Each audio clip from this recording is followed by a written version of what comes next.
Go ahead. Hi, I'm Alex Webb with Martha Turner Sotheby's International Realty, representing 3704 Carlon in Southside Place, a 4,261 square foot home on a 12,300 square foot corner lot that is inspired by Lloyd Wright's Fallingwater. And here to talk about the home with a critical architectural analysis is Rice and University faculty member Stephen Fox, architectural historian. Thank you. Thank you, Alex. Welcome.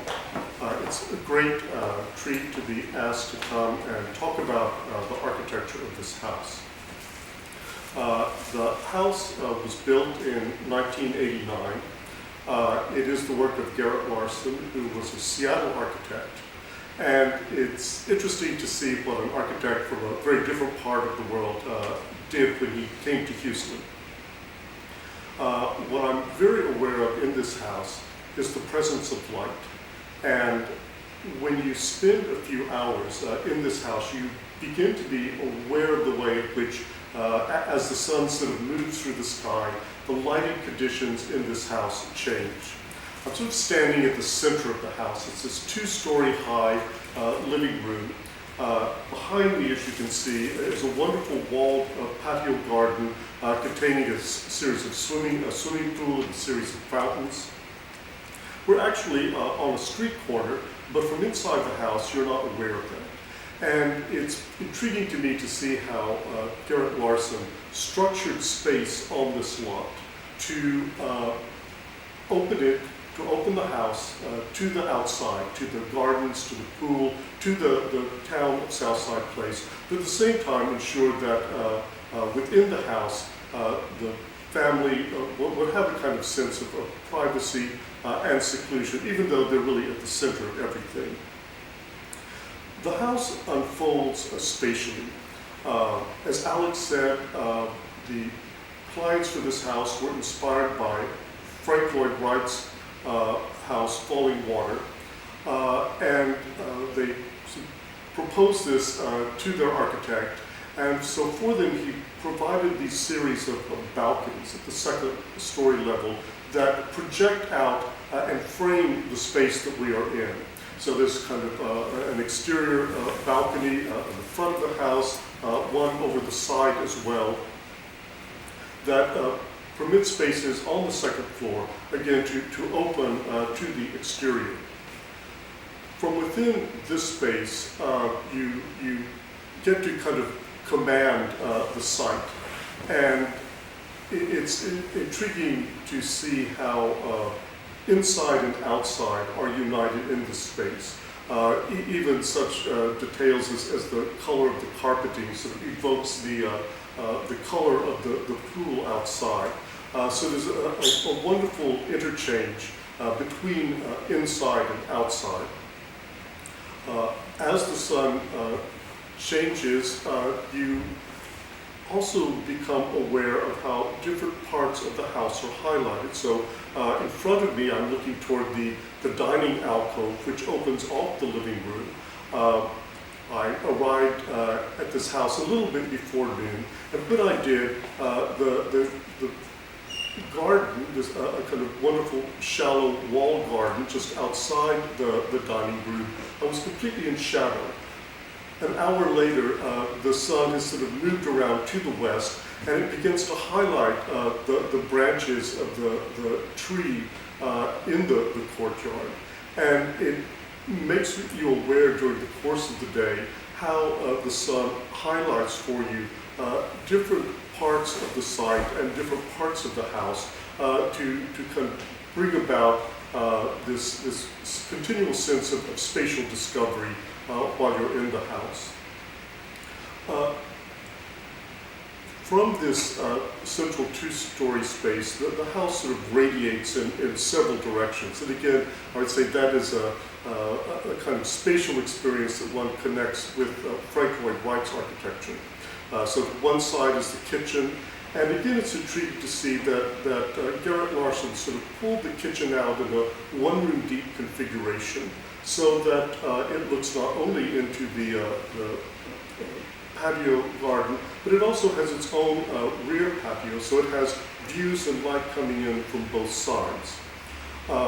At the entrance to the house is a wonderful, very spacious study and library. It's almost like a second living room. It's so spacious. And that room has kind of wonderful capacity, as do others on the ground floor of the house, to open up to this major space, or if people want, it could be very secluded from it. It too has its own views to the exterior, and this pattern is repeated on the back side of the house, on the first floor, in a bedroom that can be used as a guest room. And it has its own wonderful view to a kind of rear garden that, when you're in the rest of the house, you're not aware of. Garrett Larson developed this kind of indoor-outdoor relationship, not only in a kind of horizontal plane, but also in a vertical plane. And you're aware of that when you ascend the stairs and you have light coming in through skylights above that stairwell. So bringing not only daylight from the sides, but also from the sky to make this house feel very open, very connected to its site, even though it's on a compact site.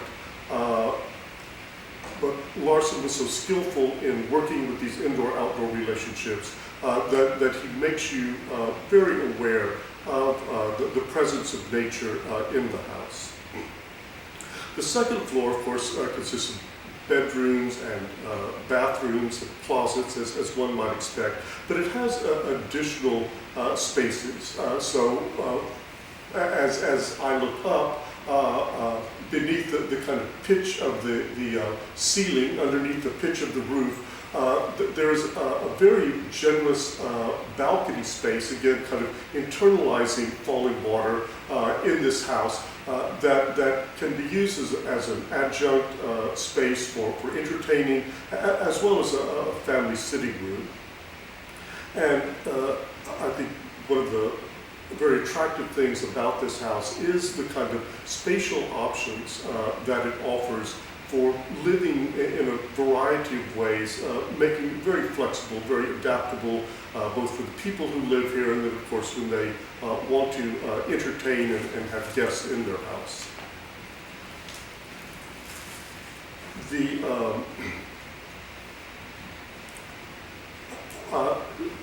To conclude, the Carlon house is a wonderful example of a city house, but it's a kind of Houston style city house, in that it is a house that feels both spacious and compact. It makes intensive use of adjacent outdoor spaces. So it has the kind of feeling of spaciousness, even though it is on a city lot, kind of really at the heart of Houston. And I think that the way in which Garrett Larson, the architect, set this house into the neighborhood is one of the kind of strongest assets of the house. It really represents the beginning of the kind of second generation of Southside Place, the community in which the house is set.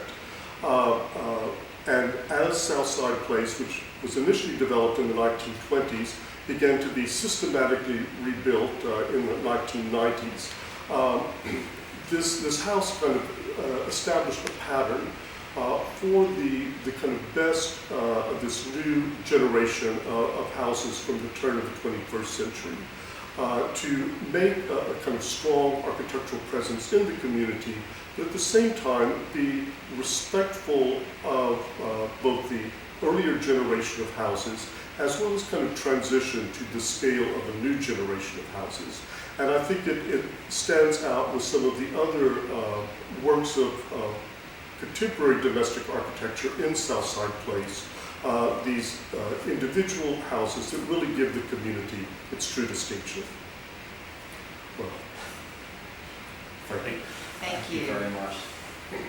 That was terrific. What do you want to Really conclude? great. That was wonderful. Yes, it really was. So I had my backup in addition to that camera that's getting everything. Good. We can use the audio from mine and yours, and then even when I was getting a little bit farther away, I was trying to mirror the things that you were talking Well, about. and you can go back and you'll probably do that in more. Yeah, be post-processing Yes, yes. editing.